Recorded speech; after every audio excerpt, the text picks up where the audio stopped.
Hello friends, this is doctor Atul Kumar वैभव।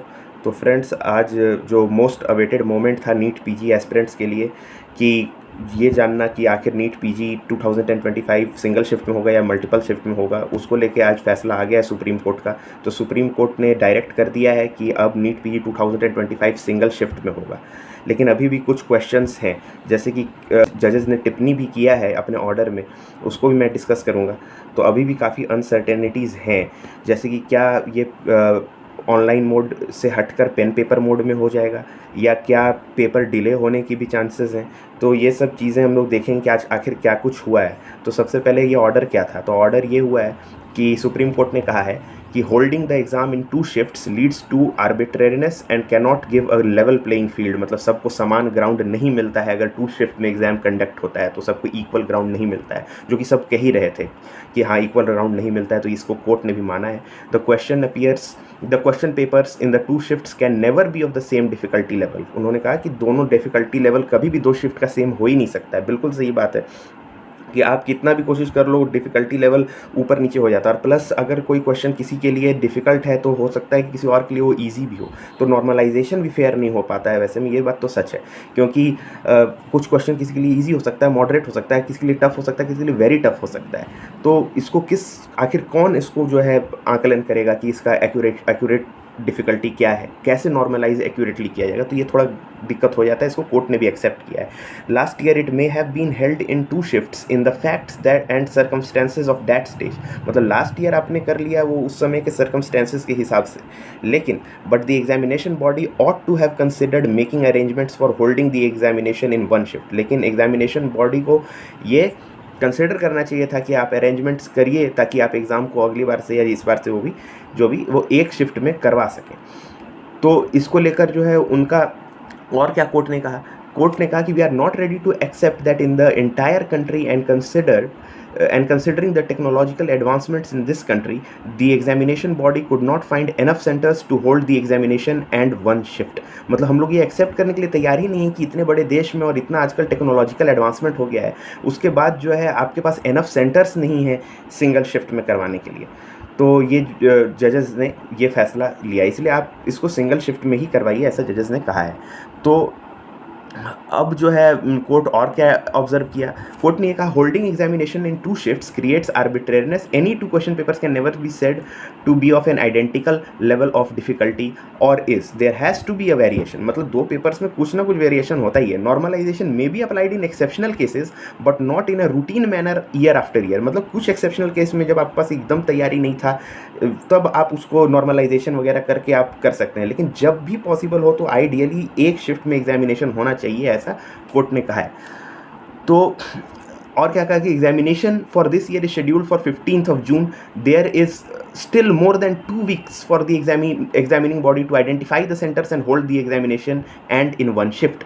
मतलब कि अभी भी 2 सप्ताह बचा हुआ, अभी भी आपके पास मौका है कि आप सेंटर्स को खूब ढूंढिए और तैयार करिए और एग्जामिनेशन को सिंगल शिफ्ट में कराइए। वी अकॉर्डिंगली डायरेक्ट, अब ये main line, we accordingly direct the respondents to ensure make further arrangements for holding the examination in 1 shift and also ensure that full transparency is maintained and secured centers are identified। तो हम लोग direct करते हैं respondents को, मतलब कि NBE को, कि आप फर्दर अरेंजमेंट करिए ताकि एग्ज़ाम जो है सिंगल शिफ्ट में हो सके और फुल ट्रांसपेरेंसी मेंटेन हो सके, और आप उन नए सेंटर्स को आइडेंटिफाई करिए जिसमें आपको करवाना है एग्ज़ाम, ताकि सिंगल शिफ्ट में हो सके। तो पेटिशनर्स ने कहा था कि लक बेसिस पर सिलेक्शन होता है। अगर 2 शिफ्ट में एग्ज़ाम होता है तो लक बेसिस पर ज़्यादा होता है और मेरिट बेसिस पर कम होता है। ये तो बात सही है, इस बात पर तो मैं भी एग्री करता हूँ। तो फिर बेंच ने कहा कि जो उनके तरफ से एडवोकेट था, एनबी की तरफ से जो एडवोकेट थी, सीनियर एडवोकेट मनिंदर आचार्य, उन्होंने कहा कि the exam is held online in 2024 NEET UG has to, मतलब इन शॉर्ट मैं बताऊं तो उन्होंने ये कहा कि हम लोग पूरा फेयरनेस करते हैं, दोनों शिफ्ट को अप्रोप्रिएटली हम लोग बैलेंस करते हैं डिफ़िकल्टी लेवल को, और फिर हम लोग जो है बहुत सारा हमारे पास सेंटर्स भी नहीं है टोटल कराने के लिए। जितना सेंटर चाहिए 900 और एक्स्ट्रा सेंटर चाहिए होगा हम लोगों को, और इसमें जो है हम लोगों को 15 जून तक का जो है टाइम कम पड़ जाएगा, मतलब कि 900 सेंटर्स और हमें जुगाड़ करने पड़ेंगे, जिसके लिए 15 जून तक का टाइम भी कम पड़ सकता है, ऐसा उन्होंने कहा। फिर उन्होंने कहा कि 2.5 लाख बच्चे भरते हैं, उसमें से कुछ ही बच्चों ने पिटिशन डाला था। तो इस पर तो सुप्रीम कोर्ट ने साफ कर दिया कि अगर सिंगल बच्चा भी अगर पिटीशन डालता है और उसका वैलिड पॉइंट होता है तो कोर्ट डेफिनेटली इंटरवीन करता है। ज़रूरी नहीं है कि 2.5 लाख बच्चे सभी आके पिटीशन डाले। तो इस पर कोर्ट ने साफ साफ कह दिया। फिर कोर्ट ने ये कह दिया कि नीट पीजी जो है एक्सेप्शनल एग्जाम है, इसको बाकी एग्जाम्स की तरह कंसिडर नहीं किया जा सकता है कि आप कह रहे हैं कि बाकी एग्जाम्स तो डबल शिफ्ट में होते हैं, 2-2 शिफ्ट में, 3-3 शिफ्ट में होते हैं, उसमें क्या डिफिकल्टी है। तो इसमें सुप्रीम कोर्ट ने कहा कि NEET PG is not like other examination. फिर उन्होंने कहा वकील जो थे उधर से एनबी की तरफ से कि अगर जो ऐसा किया जाता है कि ज़्यादा सिंगल शिफ्ट में किया जाता है तो आगे डिले हो सकता है एडमिशन प्रोसेस में। तो कोर्ट ने कहा कि हम लोग को थ्रेटन मत करिए कि एग्जामिनेशन डिले हो जाएगा, एडमिशन डिले हो जाएगा लोगों का, आप कर सकते हैं, अभी भी टाइम है, आप कर सकते हैं। और फिर इन्होंने ये कहा, मतलब कोर्ट ने ये कहा कि ये सबसे बड़ा इंपॉर्टेंट पॉइंट है और ये जो है थोड़ा विचार करने वाला पॉइंट है कि कोर्ट ने यहाँ तक कह दिया कि आपको क्यों ऑनलाइन एग्ज़ाम चाहिए, आपको ऑनलाइन एग्ज़ाम चाहिए ही क्यों, it is just a multiple choice question exam, मतलब कि आप ऑनलाइन क्यों करवाना चाहते हैं, तो मल्टीपल चॉइस है, ये तो ऑफलाइन भी हो सकता है। ये कोर्ट ने कहा है कि ऐसा भी तो हो सकता है, लेकिन हालांकि ये आदेश नहीं दिया है कि आप ऑफलाइन करिए, लेकिन कहा है कि मतलब एक इशारा कर दिया है कि अगर हो सके तो अगर कोई डिफ़िकल्टी है तो आप ऑफलाइन करवाइए, आप ऑनलाइन ही कराने पर क्यों ज़िद अड़े हुए, अगर सेंटर्स की कमी है वगैरह तो। और यहीं पर थोड़ा सा दिक्कत आ जाता है, इस पर मैं चर्चा करूँगा कि आखिर ऑफलाइन करवाने के क्या डिसएडवांटेजेस हैं और क्या नुकसान हो सकता है। फिर लेकिन पहले हम लोग आगे जाते हैं कि इन्होंने क्या कहा है। एक इम्पॉर्टेंट लाइन जो कहा है कि it will be open for the respondents to apply for extension of time if they find that they are not able to identify the centers and conduct the examination on 15th June। मतलब court ने ये भी कह दिया NBE को कि आप पर ये खुला है, छूट है आपको कि आप कुछ एक्सटेंशन मांग सकते हैं, आप कुछ एक्सटेंशन ऑफ टाइम मांग सकते हैं। अगर आप 900 सेंटर जो आप दावा कर रहे हैं कि आपको 900 एक्स्ट्रा सेंटर्स चाहिए एग्जामिनेशन कंडक्ट कराने के लिए, अगर आप नहीं पूरा कर पाते हैं 15 तारीख तक, ये चीज़ नहीं कर पाते हैं तो आप कुछ एक्सटेंशन मांग सकते हैं, ये बात कह दिया है। तो अब 2 इंपॉर्टेंट सवाल उठ के आते हैं। पहला सवाल ये कि क्या एग्ज़ाम जो है पोस्टपोन होगा, कोई नहीं जानता है कि होगा कि नहीं होगा, लेकिन ये चांसेस हैं कि हो सकता है, क्योंकि यहाँ पर कोर्ट ने कह दिया है कि अगर आप नहीं जुगाड़ कर पा रहे हैं then you can apply for extension of time. तो और इन लोगों ने भी कहा है, वकील जो थे उधर से, उन्होंने भी कहा कि 900 एक्स्ट्रा सेंटर्स चाहिए होगा, जो कि पॉसिबल नहीं है जून 15 के पहले। फिर जो है दूसरी पॉइंट ये आता है, तो अब इसमें क्या करें एस्पिरेंट्स को तो यही सोच के चलना, इस बार मैं भी एस्पिरेंट हूँ तो इस बार तो यही सोच के चलना चाहिए कि 15 को होगा एग्ज़ाम और 15 के हिसाब से ही तैयारी करनी चाहिए और कुछ सोचना ही नहीं चाहिए। आज बस ये न्यूज़ जान लिया कि चलो सिंगल शिफ्ट में होगा, बस इतना जान के 15 का टारगेट लेकर पढ़ना चाहिए। बाद में क्या होगा नहीं होगा, हो सकता है कि पोस्टपोन हो जाए, हाई चांसेस तो हैं, जैसा कि एनबी ने कहा, जैसा कि कोर्ट ने भी कहा, दोनों ने जिस प्रकार की बातें की हैं उससे लग तो रहा है कि पोस्टपोन हो जाएगा, लेकिन इसको श्योर नहीं मानना चाहिए, पहली चीज़। दूसरी चीज़ अब हम लोग ये डिस्कस करेंगे जो कि बहुत इंपॉर्टेंट है कि क्या हम लोग तेज बनने के चक्कर में या जस्टिस के मांग के चक्कर में एक बहुत बड़ा ब्लंडर कर रहे हैं।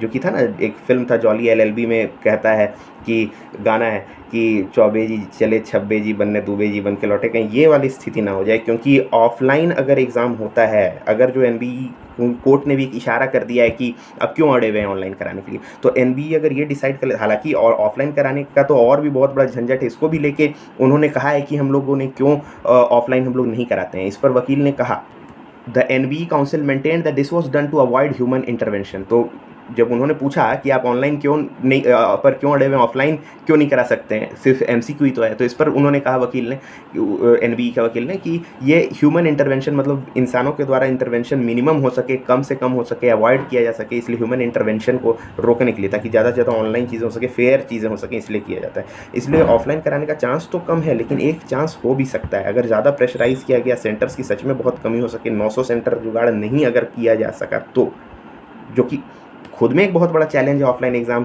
कराना, क्योंकि उसमें बहुत सारा पेपर छपवाना पड़ेगा वगैरह वगैरह, नया तरह से फिर से उसमें तो और डिले हो जाएगा, बहुत ज़्यादा डिले हो जाएगा अगर वैसा किया गया तो।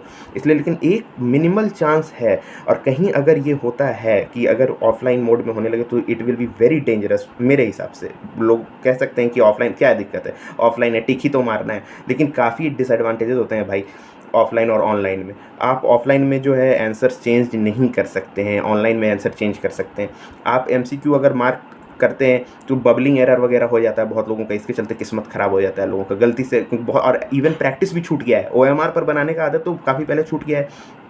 हाँ, हम लोग प्रॉफ में करते थे, लेकिन 10-20 क्वेश्चन का ही आता था जिसमें ओएमआर कलर करना पड़ता था एमसीक्यू। अब एक लेंदी एमसीक्यू को रंगना, ये करना, वो करना, ये चीज़ आदत भी छूट गया है, तो it may prove to be very dangerous. और एक चीज़ और, जैसा कि हम लोग देखते थे कि ओएमआर रंगने वाले में क्या होता है कि पहले 10-15 मिनट खुद का बायोडाटा भरने के लिए होता है, और कुछ सेंटर्स इतना मतलब कि चीज़ सिंक्रोनी या में नहीं रहता है, या कहिए कि कोऑर्डिनेटेड नहीं रहता है, कि किसी सेंटर पर आपको 15 मिनट अच्छा से प्रॉपर मिलता है भरने के लिए, किसी सेंटर पर आपको 15 मिनट मिलता भी नहीं, वो एग्ज़ाम का जो टाइम रहता है उसी के बीच में आपको 15 मिनट में भरना पड़ता है। मतलब ऐसा एम्बिग्यूटी आ जाता है एक सेंटर से दूसरा सेंटर को लेकर, जिसमें अलग अलग कैंडिडेट्स को बहुत ही टाइम पास होता है, और उनको उसमें भी जो है गलती होने का चांस बहुत ज़्यादा रहता है। आप आंसर्स नहीं चेंज कर पाएंगे, आप रॉन्ग बबलिंग कर दी उसको आप चेंज नहीं कर पाएंगे, तो उसमें बहुत ही वो एक बहुत बड़ा दिक्कत, प्लस प्रैक्टिस छूटा हुआ है, प्लस अलग अलग सेंटर्स में एम्बिग्यूटी है, ये सब इसके डिसएडवांटेजेस हैं पेन एंड पेपर मोड के। तो ऑनलाइन एग्जाम तो ऑलवेज बेटर है, प्लस इमेज का क्वालिटी अगर कोई आ गया फ्रैक्चर ये सब, पहली बात तो छापेगा उस पर, पेपर पर क्वालिटी जब कंप्यूटर में अच्छे से नहीं दिखता है तो पेपर पर क्या छप के आएगा, किसी में कैसा छप के आएगा, किसी में कैसा छप के आएगा, अलग अलग इमेज क्वालिटी, तो वो भी एक बहुत बड़ा कंसर्न हो जाता है। तो चांस कम है कि ऑफलाइन हो, लेकिन ऑनलाइन अगर होता है सिंगल शिफ्ट में तो आपको होगा तो सिंगल शिफ्ट में, दैट्स फॉर श्योर। तो अगर ऑफलाइन होगा, अगर ऑनलाइन होगा अगर सिंगल शिफ्ट में, तो उतना सेंटर जुगाड़ करना पड़ेगा और इसमें टाइम लग सकता है। तो जो भी हो, काफ़ी अनसर्टेनिटी अभी भी है। ये तो एक फैसला था कि चलो सिंगल शिफ्ट में कराना है, लेकिन अनसर्टेनिटी अभी भी है। बस इतना हम लोगों को ध्यान रखना है कि चलो फैसला तो सही हुआ है कि डबल शिफ्ट में नहीं होना चाहिए, सिंगल शिफ्ट में होना चाहिए, लेकिन इसके अपने खुद बहुत बड़े बड़े चैलेंजेस हैं, और कहीं बैकफायर ना कर जाए, ये एक डर बना है। जो भी कुछ आज हुआ इससे एक डर तो है, लेकिन अब हम लोग का काम क्या बनता है कि हम लोग डर जाएं इससे, तो डरना तो नहीं है बिल्कुल भी। जो नहीं डरेगा और कॉन्फिडेंटली पढ़ते रहेगा वही आई थिंक सक्सेस करेगा। तो यही है, लगे रहना है।